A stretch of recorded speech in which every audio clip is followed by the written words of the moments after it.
জাতীয় ভোটার দিবসের প্রতিপাদ্য নির্ধারণ করল ইসি।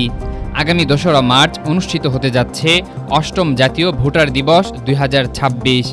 এই দিবসটি উদযাপন উপলক্ষে নতুন প্রতিপাদ্য নির্ধারণ করেছে নির্বাচন কমিশন ইসি। এবারের ভোটার দিবসের মূল স্লোগান হচ্ছে ভোটারদের শক্তি, গণতন্ত্রের মুক্তি।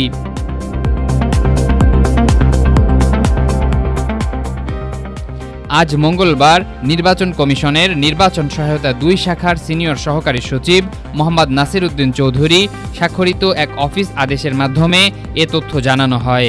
ইসি জানায়, নির্ধারিত এই প্রতিপাদ্যটি ভোটার দিবস উদযাপনের সকল প্রকাশনা, প্রচারণামূলক সামগ্রী এবং দিবস সংশ্লিষ্ট বিভিন্ন কার্যক্রমে ব্যবহারের জন্য নির্দেশনা দেওয়া হয়েছে। নির্বাচন কমিশন সচিবালয়ের অতিরিক্ত সচিব, জাতীয় পরিচয় নিবন্ধন অনুবিভাগের মহাপরিচালক, আইডিয়া প্রকল্পের মহাপরিচালক সহ মাঠ পর্যায়ের সকল আঞ্চলিক জেলা ও উপজেলা নির্বাচন কর্মকর্তাদের কাছে এই নির্দেশনা পাঠানো হয়েছে। নির্বাচন কমিশন জানিয়েছে, ভোটার দিবস উপলক্ষে সাধারণ মানুষের মধ্যে সচেতনতা বাড়াতে এই প্রতিপাদ্যটি ব্যাপকভাবে প্রচার করা হবে।